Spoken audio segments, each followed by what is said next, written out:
지금 할 거는 가등법, 등록 사무 처리 절차 5문제 할 거고요.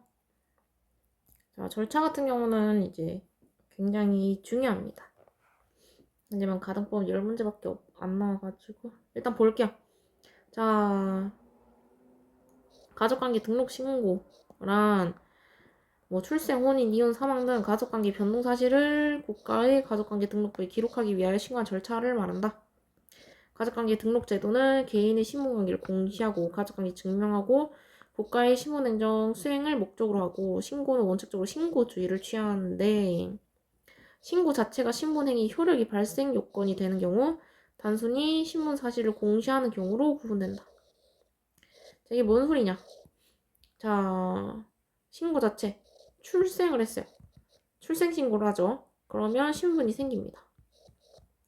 효력이 발생됐죠. 뭐 혼인신고도 마찬가지겠죠. 약간 그런 거고. 자, 단순히 신분 사실을 이제 공시하는 경우는 이제 뭐 단순히 이제 혼인 관계에서 뭐 이제 이혼을 했을 수도 있겠죠. 이혼해서 돌싱을 된 경우. 요 정도가 있어요. 자, 창설정 신고. 신고 자체로 신분 관계 발생.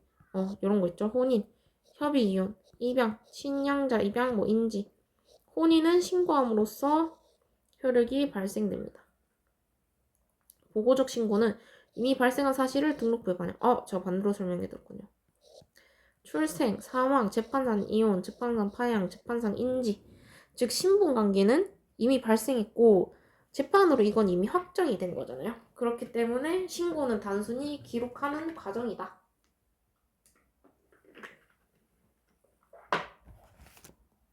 신고는 원칙적으로 서면 신고를 한다. 자, 신고인의 기명난임 또는 사명 필요한 경우 증인이 필요하고 첨부 서류도 필요합니다. 예를 들면 뭐 이혼, 뭐 재판상 이혼이면 이제 재판 서류나 뭐 그런 게 좀 필요하겠죠. 전자신고. 일부 신고는 전자신고가 가능해요. 대표적으로는 뭐 개명, 성분 뭐 창설신고, 가족관계 창설신고, 등록부 정정신고, 부 또는 모의 출생신고. 신고 의무자는 각 사건별로 법에서 규정되고 대표적인 것은 뭐 출생신고, 혼인 중 출생자는 부나 또 뭐, 혼인 외는 뭐만 가능합니다. 사망신고. 사망신고 우선순위는 이제 동거한 사람 또는 이제 그 외의 친족. 3번은 이제 동거자. 4번은 사망 장소 관리. 이렇게 우선순위가 있고 혼인신고는 혼인 당사자가 하면 되고 협의 이혼은 이혼 당사자가 하면 돼요. 재판상 이혼 신고는 이혼 소송 제기자나 조정 신고 신청자가 하시면 되고 인지재판 청구 신고는 인지 청구의 소 제기자가 하시면 되는데 단 제기자가 사망하면은 배우자나 사촌인의 친족이 신고 가능합니다. 증인이 필요한 경우 성년자 증인 2명의 연속 필요. 혼인신고, 뭐 협의 이혼신고, 인지신고, 친양자 입양신고. 입양은 증인이 필요 없어요. 혼인신고 증인이 누락했어요. 근데 연속 없더라도 이미 수리되었으면 혼인은 유효해져요. 그래서 수리 전 발견 시 수리 거부할 수가 있습니다.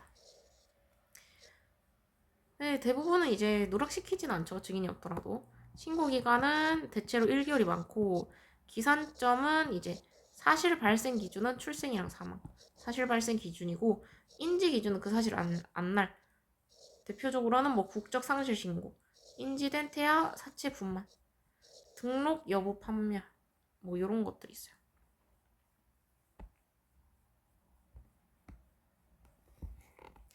자, 재판 확정에 따른 신고. 재판으로 신분관계가 변동될 경우 자, 혼인 뭐 취소, 입양 취소, 사실혼 존재 확인, 인지 판결. 일부 사건은 소유 상대방도 신고 가능해요. 사실혼 존재 확인, 혼인 취소, 입양 취소. 왜냐면 혼인 취소하는 것도 상대방도 신고 가능하고 사실혼 존재 확인도 다 이제 상대방도 신고 가능한데 여기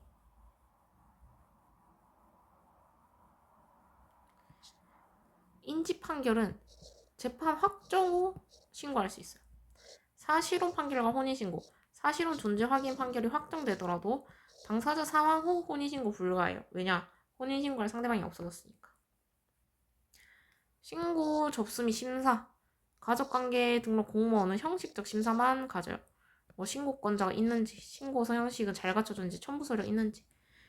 그런데 이제 허위 및 공적으로 확인되거나 허위가 명백한 경우, 예를 들면은 이제 이미 돌아가신 상대방을 뭐 기재로 썼다거나 이런 식으로, 그럴 경우 기재 거부를 할 수 있고, 신고의 수리할 기록. 신고가 접수되면 신고 요건 확인하고 신고 수리하고 가족관계 등록부에 기록해요.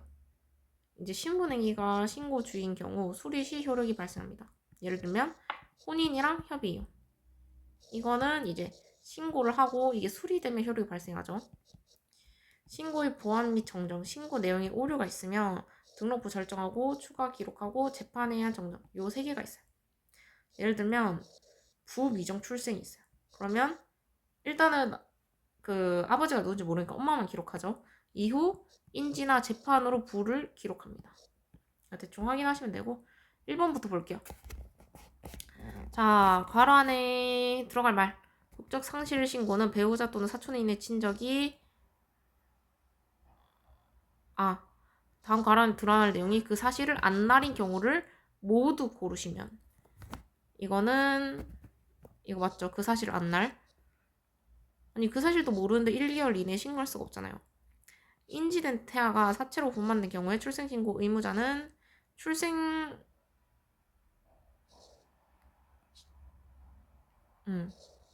그 사실 안 날부터 1개월 내에 사실 신고를 해야 되죠.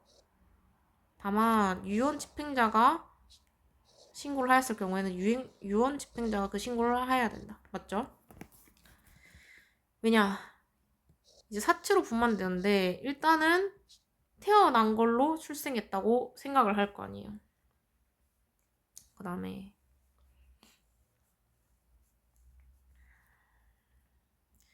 그리고 등록되어 있는지가 분명하지 아니한 사람 또는 등록되어 있지 아니하거나 등록할 수 없는 사람에 관한 신고가 수리된 후 그 사람에 관해 등록되어 있으면 판명될 때 또는 등록할 수 있게 될 때에는 신고인 또는 신고사건인 본인은 그 사실을 안 날로부터 1개월 이내에 신고사건을 표시하여 처음 그 신고를 수리한 장에게 그 사실 신고해야 된다. 맞죠? 유언에 의한 인지의 경우에는 유언 집행자는 해당 사람 사망 시점부터 1개월 이내에 인지에 관한 유언 등본서를 첨부하여 신고하여야 되죠. 유언 집행자는 취임일. 왜냐면 이제 사망하셨으니까 그 유언을 집행이라고 하면서 이제 취임을 하기 때문에 1개월 이내 인지에 관한 유언서 등본 또는 유언 녹음을 기재한 서면을 첨부하여 신고를 해야 됩니다. 자, 그다음 2번. 증인에 관한 가등신, 가족관계 등록 신고에 관한 설명 중 옳지 않은 것은, 혼인은 법률에 정한 바에 신고함으로써 효력이 생겨. 맞죠? 신고는 당사자 쌍방과 성년자 증인 2인의 연사 서면으로 해야 된다. 맞죠? 협의상 이유는 가정법원 확인을 받아 정한 바에 의해 신고함으로써 그 효력이 생기며, 자, 그 신고는 당사자 쌍방과 서면으로 해야 하나 그 신고서에 가정법원의 이혼 의사 확인서 등본을 첨부한 경우에는 연서가 있는 것으로 본다. 이것도 맞습니다. 입양은 법률의 정한 바에 따라 신고함으로써 효력이 생기고 신고는 당사자 쌍방과 성년자 증인 2인의 연설 서면으로 있어야 된다. 자, 입양 같은 경우는 증인을 요하지 않아요. 증인 필요 없습니다.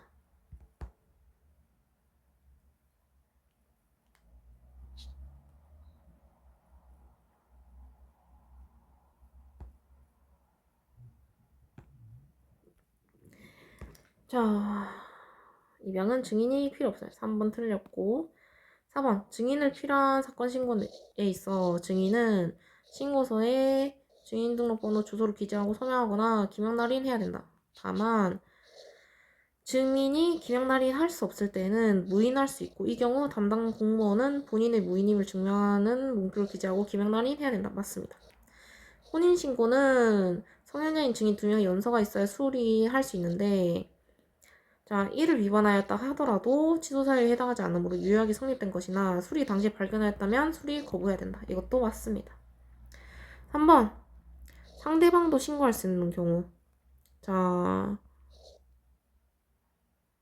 혼인 취소 재판이랑 이제 자, 기획 친양자 파양의 재판이 확정된 경우. 이거 상대방도 신고 가능합니다. 두 번째, 사실상 혼인관계 존재 확인의 재판이 확정된 경우.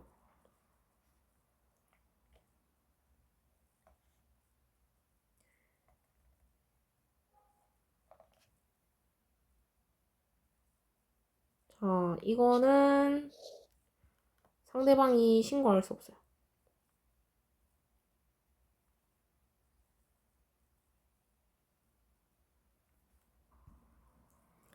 자, 상대방도 신고할 수 있는 경우. 이게 무슨 소리냐? 자, 재판에 의해 신분 변동이 발생된 경우 재판 확정에 따른 신고를 할 수 있는데 원칙적으로는 소를 제기한 자만 가능해요.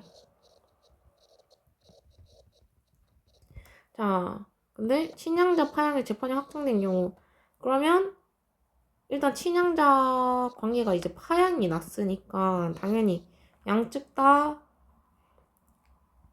신고를 할 수 있고 사실상 혼인관계 존재의 재판이 확정된 경우.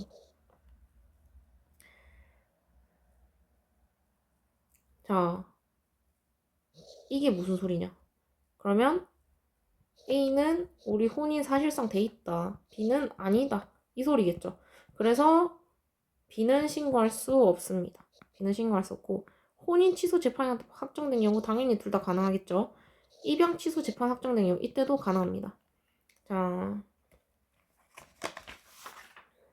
미성년 후견의 선임 재판이 확정된 경우는 자, 이거는 미성년 후견인이 개시 신고해야 합니다. 그렇기 때문에 3개예요. 자, 그 다음 4번. 가족관계 등록 신고자와 신고 의무자 연결이 잘못된 것은 사망신고, 친족 맞죠? 강제 인지신고, 인지청구의 소를 제기한 사람의 상대방.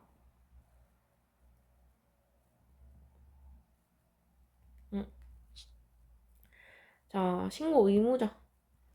친족은 신고 적격자예요.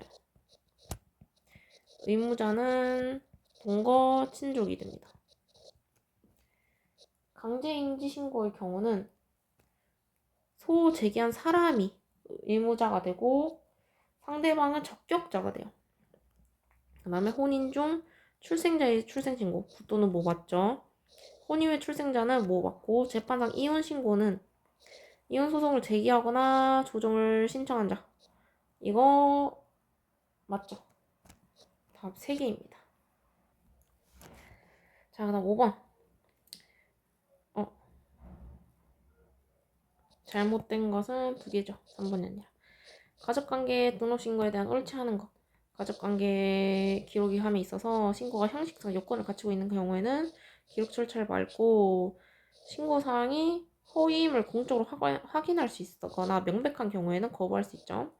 혼인신고는 양당사자가 생존한 경우에 하나야 할 수 있고 사망한 후에 판결이 확정된 경우에는 혼인신고할 수 없고 인지재판이 확정된 경우 소제기자가 사망할 때는 그 상대방이 인지신고를 할 수 있으나 의무자는 아니죠. 적격자일 뿐이에요. 부미정의 자, 그 다음에 부미정의 출생신고가 있는 경우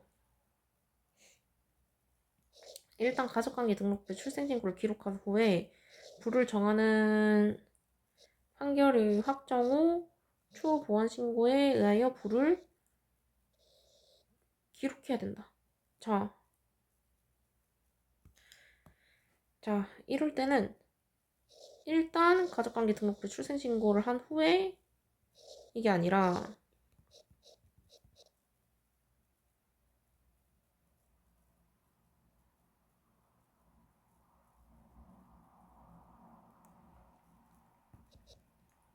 부확정 후 신고합니다.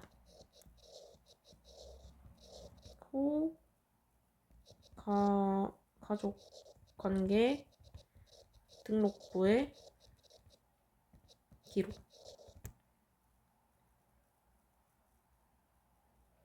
그 다음에 5번 국적취득자의 성가본 창설신고 및 부 또는 모의 충실 신고는 전자신고로 할 수 있다. 맞습니다. 자, 가등법이 좀 짧아서 상등법까지 할게요. 자, 상등법. 등기 신청 절차, 회사 경매에 관한 문제입니다. 자, 첫 번째 등기 신청 절차는 상업 등기는 신청주의를 원칙으로 하고, 자, 등기관이 직권으로 등기하는 것이 아니라 신청권자의 신청에 의하여 등기한다. 기본 구조는 신청권자가 있어야 되고, 신청서 작성, 첨부 정보, 수수료, 등기관이 심사하고 등기 실행을 해요. 신청주의가 원칙이며 신청이 있는 범위 내에서만 등기할 수 있다. 등기 신청권자 원칙은 등기 신청은 당사자 신청주의다. 자, 당연히 당사자가 신청해야겠죠. 대리 신청 가능하다. 변호사, 변무사, 위임받은 대리인. 복대리는 복대리 신청 시 첨부 정보. 본인의 대리인에 대한 위임장. 복대리는 대리인이 또다시 대리한 거예요.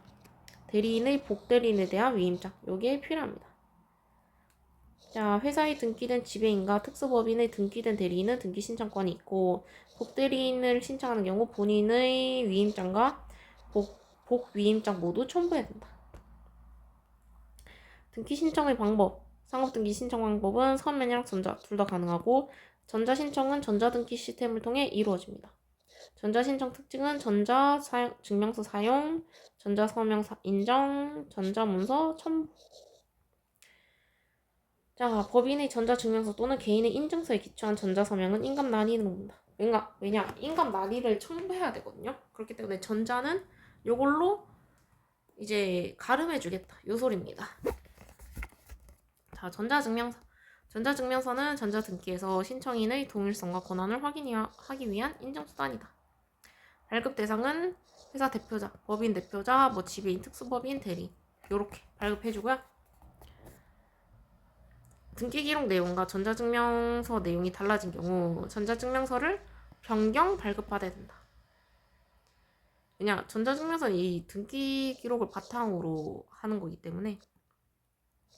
하지만 법인 존립기간 만료됐거나 대표권이 상실됐으면 발급을 해줄 수 없어요. 자, 첨부 정보. 등기 신청 시에는 등기 원인을 증명하는 정보와 신청 권한을 증명하는 정보 등을 첨부해야 된다. 대표적 첨부 정보는 위임장이 있는지, 주주총회 의사록, 이사의 의사록, 취임 승낙서, 인감증명서, 주금, 남이, 보관 증명서 요 정도가 있어요. 첨부 정보 관련 주요 원칙은 외국어 문서는 변형문 첨부가 필요하고, 첨부 서류 원본 반환. 첨부 서류 원본은 신청인의 청구가 있으면 반환해줘요. 왜냐면은 이거 원본인데 잃어버리면 안 되겠죠. 전자적 이미지 정보. 종이 문서를 스캔하여 전자 파일로 제출 가능합니다. 특히 위임장, 의사록 등이 대표적이다. 왜냐면 잃어버리면 안 되기 때문에. 자격 대리인이 제출하는 경우는 위임인의 전자증명서 송신이 불필요해요. 왜냐?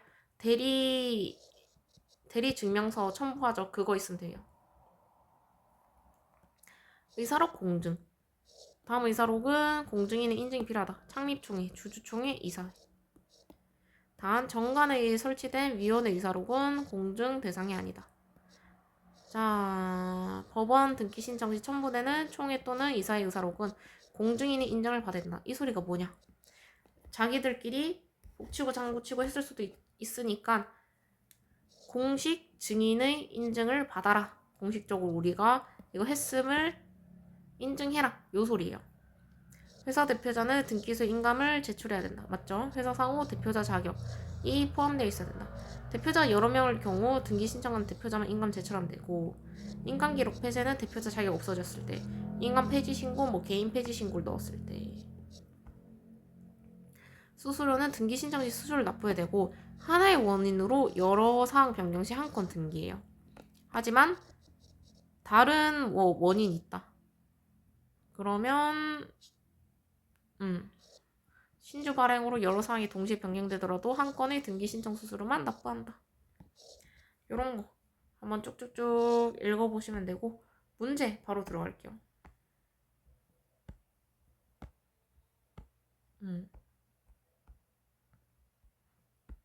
자, 1번. 자, 첨부 정보에 관한 설명 옳지 않은 거. 복대리 보기에 맞 등기 신청하는 경우 대리인의 복대리인에 대한 위임장만 첨부 정보를 제공하면 안 되죠. 대리인이랑 복대리인 둘 다 위임장이 필요하고 첨부정보 왜곡으로 작성된 경우 변환권 제공해야 되고 자, 유한회사가 합병하여 존속하는 회사 또는 합병으로 인하여 설립된 회사가 주식회사일 때에는 법원의 인가서를 첨부 정보로 제공해야 됩니다. 4번 주민등록법원에 따른 법률에 따른 가족관계 등록사항별 증명서를 첨부 정보로 제공하는 경우에는 발행일로부터 3개월 이내예요. 자, 그 다음에 정보로 제공한 첨부서류 원본은 반환받을 수 있죠. 왜 3개월이냐면 그때 동안 이제 내용이 달라질 수도 있기 때문에. 자, 그 다음에 또 옳은 것이네요. 전자증명과 전자신청. 등기기록상 종립기간이 만료된 법인 대표자는 발급받을 수 없죠. 자, 회사에 등기된 지배인과 특수법인에 등기된 대리인은 등기신청 권한이 있죠. 청구할 수 있고 변경 등기에 의하여 등기기록과 전자증명서의 기록 내용이 서로 달라진 경우에는 변경 받아야 되고 자격 대리인이 위임으로부터 받은 위임장에 해당되는 첨부 서면을 전자적 이미지로 정보로 변환하여 송신할 수 있는 등기 신청의 경우에는 위임장에 해당되는 첨부 정보를 전자적 이미지로 송신할 때 위임인의 전자증명서 또는 인증서를 송신할 필요 없다. 당연하죠. 왜냐? 위임인은 그냥 위임받은 사람일 뿐이기 때문에 대리인이랑 똑같이 취급해준다. 이 소리예요. 주금, 납입금, 보관증명서에 해당되는 정보는 신청인이 금융기관에 요청하여 수신한 정보를 송신하는 방법으로 제출할 수 있으나 잔고증명서도 똑같습니다. 잔고증명서도 똑같고 답은 4번입니다. 3번 옳지 않은 거 상업등기 신청 시 첨부 정보에 관한 설명을 옳지 않은 거. 자, 변호사나 법무사 등 자격 대리인이 상업등기 및 법인등기를 전자신청할 때 위임인으로부터 받은 첨부 서면인인 공증인의 인증을 받은 법인총회 또는 의사록 등을 전자적 이미지로 변환하여 송신한 경우에는 전자증명서 또는 공인증명서를 같이 송신해야 되는데 이때 전자적 이미지 정보로 된 문서에는 공증인 인증을 받아야 된다. 맞죠? 법인의 전자증명서 또는 개인의 공인인증서에 기초한 전자서명 증명 정보가 있는 경우에는 법인인감 또는 인감증명서법에 따라 신고한 인감의 날인이 있는 것으로 본다. 맞죠? 법인 등기 전자신청 시 첨부 정보에 대한 서면을 스캐닝 파일로 송신하면서 신청인 및 작성명의 전자서명 정보를 함께 송신한 경우는 첨부 정보는 단수 스캔 문서가 아니라 전자문서에 해당되므로 자격 대리인이 아닌 당사자도 첨부 정보를 송신할 수 있다. 맞죠?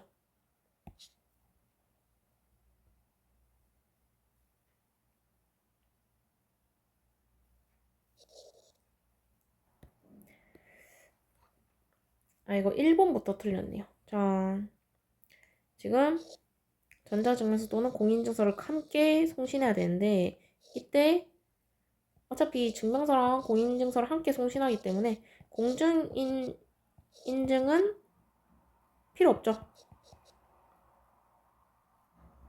왜냐면 공증인 인증을 받은 의사록 등을 지금 송부하는 거기 때문에 인증 필요 없습니다.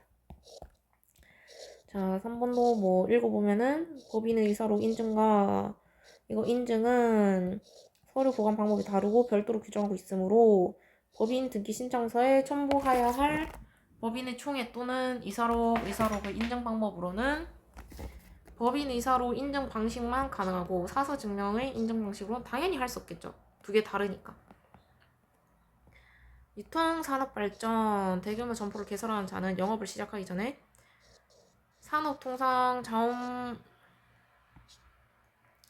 구령으로 정하는 바에 따라 상권 역량평가서 및 지역협력개발서를 첨부하여 특별자치시장에게 등록하여야 한다고 규정하고 있는데 상법상의 회사가 같은 법 관련 별표 규정의 대형마트, 백화점 등을 등기 기록의 목적란에 추가하는 변경 등기를 신청할 때 관할 지방자치단체에게 등록하였음을 증거하는 정보는 상업 등기 규칙 첨부 정보가 아니다. 맞죠? 왜냐? 상법이랑 이거는 그냥 여기서 따로 등록해야 되는 거예요. 내가 상업을 하려면. 그렇기 때문에 따로 첨부 정보를 안 해도 돼요. 왜냐면 이거는 법적으로 하라고 정해져 있으니까. 4번. 자, 상업 등기에 있어서 인감 제출 및 인감 증명에 관한 설명 중 옳지 않은 것은 회사 대표자가 제출한 인감의 문자에는 회사의 상호가 기재되어 있어 하나 제출 자격자도 기재되어 있어야 하죠. 둘 다 기재되어 있어야 됩니다. 자, 2인 이상인 경우에는 신청자만 인감 제출해도 되고 인감을 제출한 사람이 그 자격을 상실하거나 폐지 신청한 경우에는 인감에 관한 기록을 폐쇄해야 됩니다. 파산 선고에 등기가 된 회사는 대표자에 대하여 인감 증명을 발급하지 아니한다. 당연하죠. 일단 대표자가 아니니까 파산을 했으니까. 채무자 회생 및 파산에 관한 법률에 따른 관리인과 관리인 대리는 인감을 등기소에 제출한 후 그 인감 증명을 신청할 수 있다. 맞죠? 자, 회사의 공고는 관보 또는 시세에 관한 사항을 게재하는 일간 문서하여야 하므로 회사의 설립 등기를 신청하는 경우 정관 및 등기 신청서의 일간 신문 명칭에는 일간이란 단어가 기재해 있어야 된다.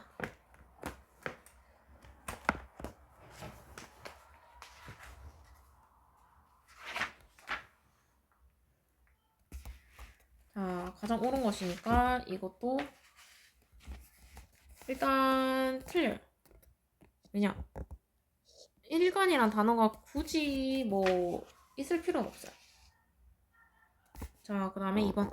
사회복지법인 설립 근거 법률인 사회복지사업법에는 등기사항에 관한 규정이 없으므로 민법법인의 등기사항에 관한 규정이 준용된다.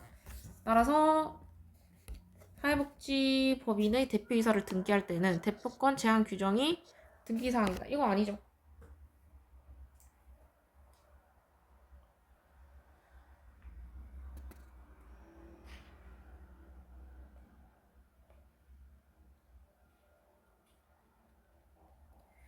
자, 사회복지법인의 대표이사는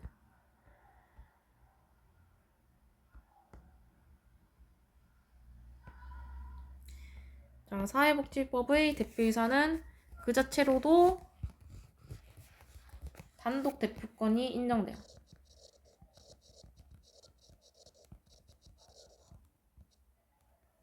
네, 3번. 공중인법에 따라 법인 등기를 할 때 그 신청 서류에 첨부되는 법인, 총회 등의 의사록에는 공중인의 인증을 받아야 하는데 법인의 정관에 비로소 근거하에 설치된 별도의 기관인 위원회의 의사록에 대하여는 공중인의 인증을 받아야 하죠. 왜냐? 법인의 정관에 근거하여 설치되었죠.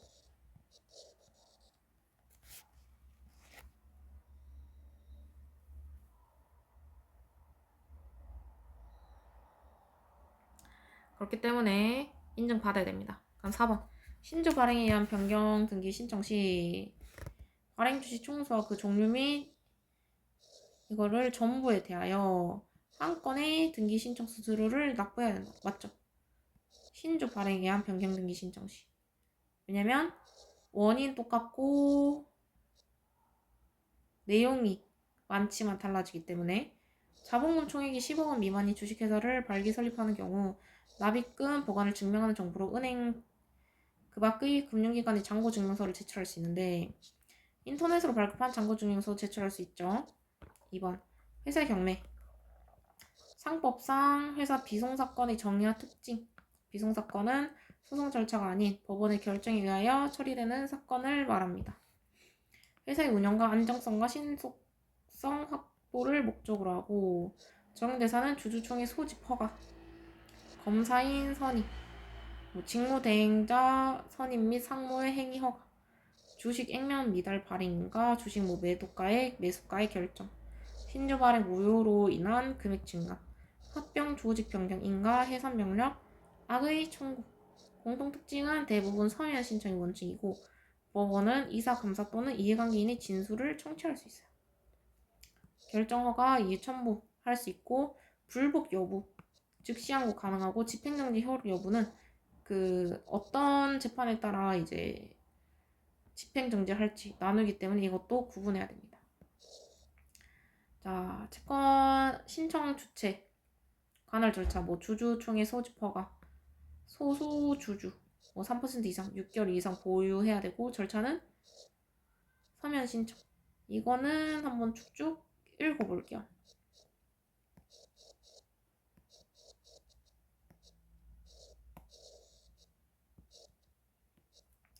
이거 한번 읽어보시면 되고 보기별 핵심도 한번 읽어보시면 돼요. 시험용 암기 문장도 한번 읽어보시면 되고 자 문제 1번부터 바로 갈게요.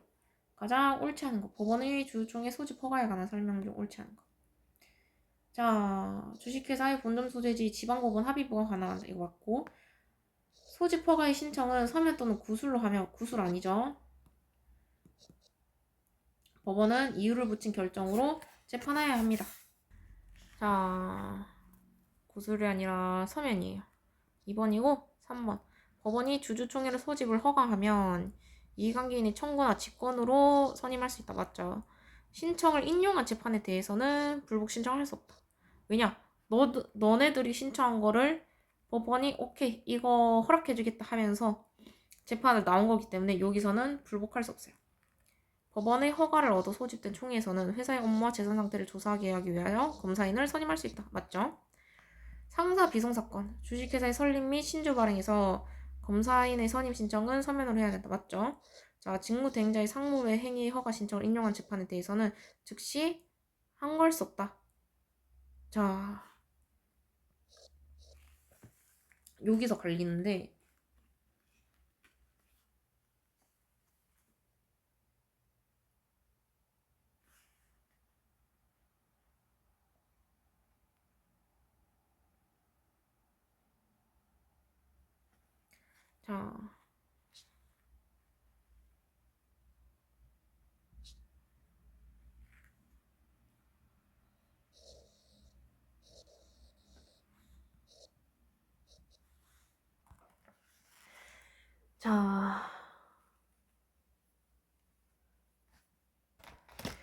자, 여기 2번이 틀렸고 여기 4번이 틀린 이유 4번이 맞는 이유 이거 둘 다 보면은 신청을 인용한 재판에 대해서는 불복 신청을 할 수 없다. 똑같아 보이죠? 허가 신청을 인용한 재판에 대해서는 즉시 항고할 수 없다. 똑같아 보이는데 여기서 문제는 이제 위의 내용 같은 경우는 이제 법원의 주주총회 소집 허가에 관한 내용이죠.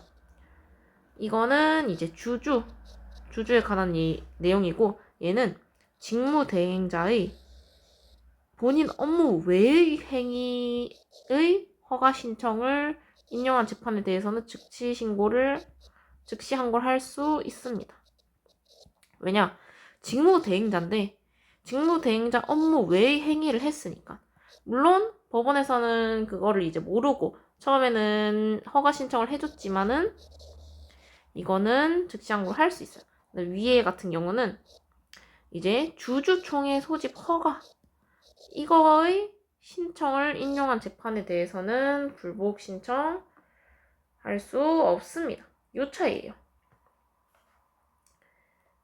자,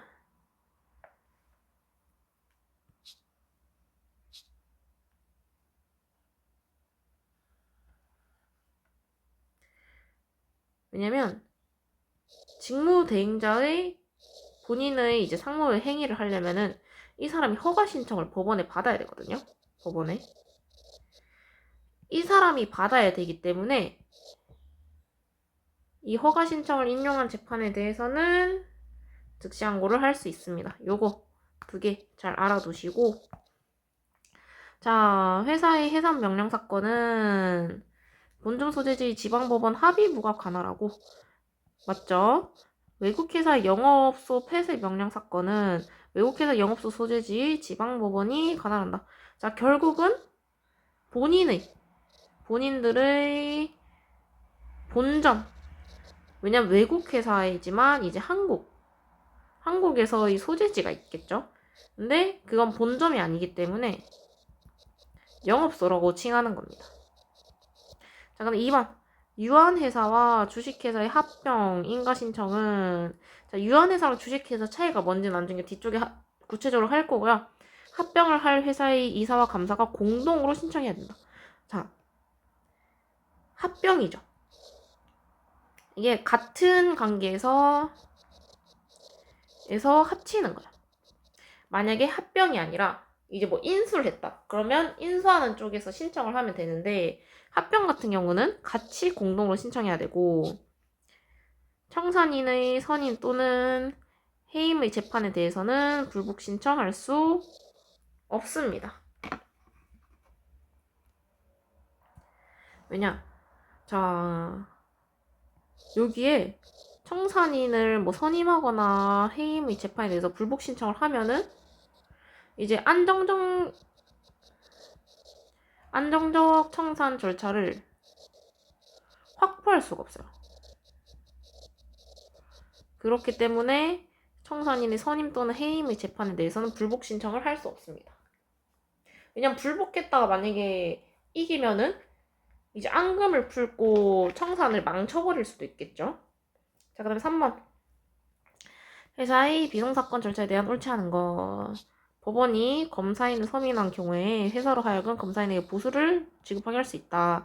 이 경우 그 보수액은 의견을 들어 법원이 정하고 이 결정에 대하여 즉시 항고할 수 있습니다. 자, 의견을 들어서 법원이 정했는데 법원이 일부러 검사에게 유리하게 하려고 가다하게 정했어요. 그러면 당연히 항고할 수 있겠죠. 그리고 정관 규정에 따른 소수 대의원이 법원의 허가를 받아 임시총회를 소집한 경우 종중의 기간으로 종중이 이제 그거예요. 같은 성을 가진 집단들. 이것도 나중에 나올 건데 종중총회라고 또 있어요. 그러니까 이제 우리가 보훈이 있죠.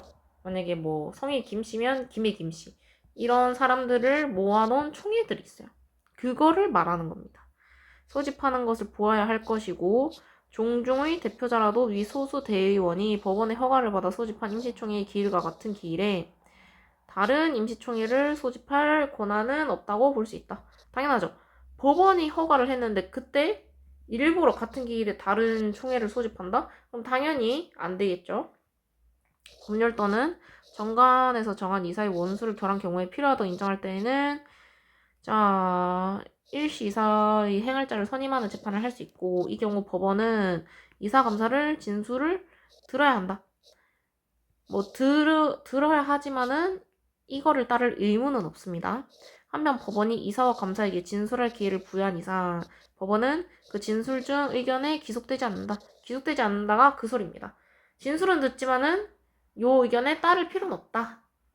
주주는 영업시간 내에 이사회 의사로 열람 또는 등사를 청구할 수 있고 회사는 그 청구에 대해서 이유를 붙여 거절할 수 있고 이 경우 주주는 법원의 허가를 얻어 열람을 요청할 수 있다. 이사회 의사로그의 열람 등 허가 사건은 비송사건이므로 민사소송의 방법으로 이사회 회의 기록 열람 또는 등사를 청구하는 것은 허용하지 않는다.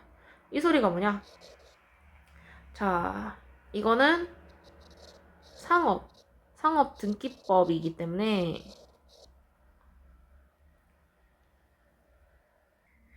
자, 비송사건은 민사소송이 아니에요. 이제 그렇기 때문에 이 민사소송 방법으로 청구하는 것은 허용되지 않아요. 왜냐하면 민사소송에 아예 해당되지 않는 사건이기 때문에. 5번 가처분에 의하여 직무대행자로 선임된 자가 변호사에게 위임하고 그 보수계약을 체결하거나 그와 관련한 반소 제기를 위임하는 행위, 보수지급에 관한 약정 등은 상무의 행위로서 그 행위를 하기 위하여는 법원의 허가를 받아야 되고 그 허가 신청은 직무대행자가 하여야 하며 그 신청을 인정한 재판에 대해서는 즉시 항고할 수 있고 그에 따른 항고는 집행정지 효력이 있다. 자, 뭐가 틀렸나? 뒤에는 다 맞거든요. 근데 여기 지금 가처분에 의하여 선임제차가 자기 변호사에게 위임하고 보수계약 체결하거나 회사 상대방 당사자의 변호사의 보수 지급에 관한 약정은 이거는 상무 외 행위가 아니에요. 회사의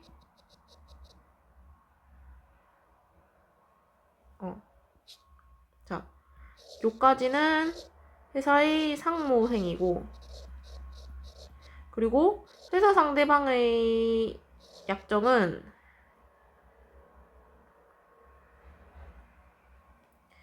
상무의 행위로서 그 행위를 하기 위해서는 법원의 허가를 받아야 합니다. 맞고,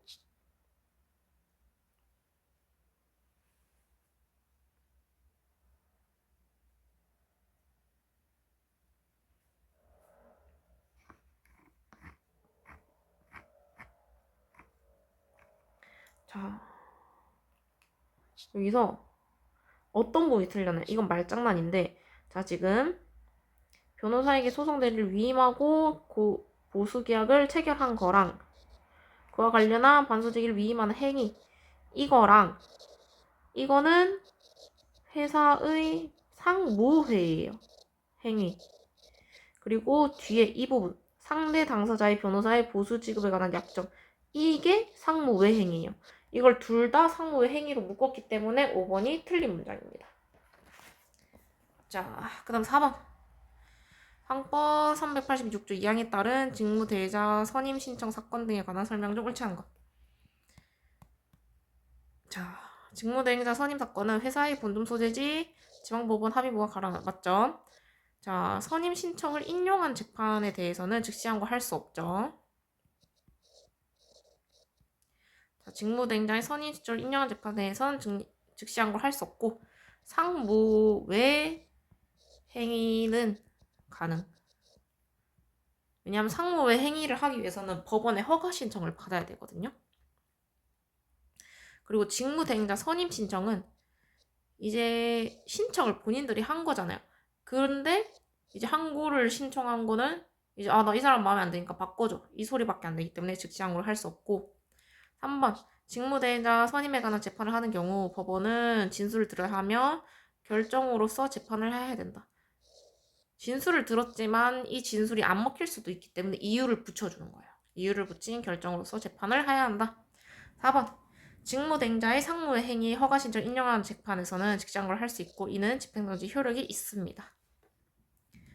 자, 그 다음에 직무대행자의 선임 사건은 이사, 감사, 기타 이해관계인이 신청할 수 있고 직무대행자의 상무의 행위 허가 사건은 해당 직무대행자가 신청해야 된다.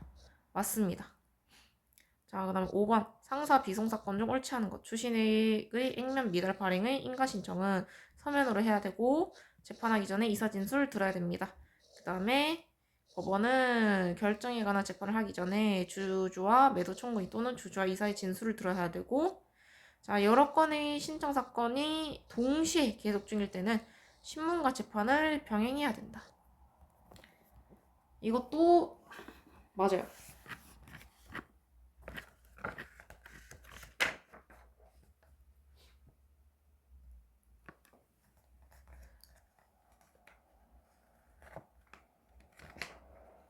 자, 그 다음에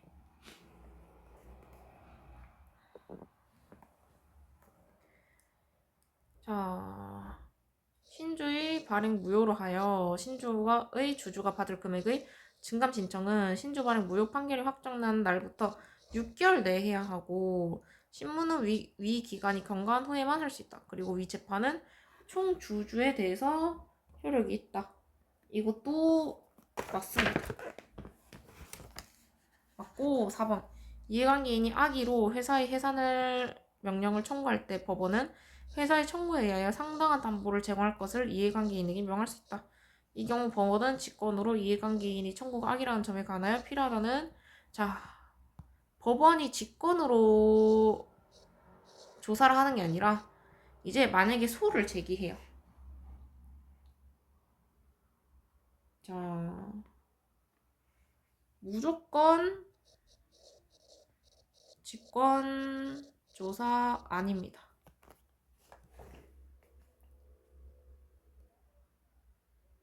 자, 회사가 이제 해산 명령을 청구했을 때, 아, 이거 악이다 라고 이제 소를 제기했을 때 회사가 증명하면 돼요. 회사가 증명. 왜냐면 법원이 다 조사하는 거는 무리입니다. 그다음 5번 유한회사 주식회사의 합병 인가 신청은 같이 해야 된다. 공동으로 해야 된다. 다음 4번. 오케이, 여기까지 하겠습니다.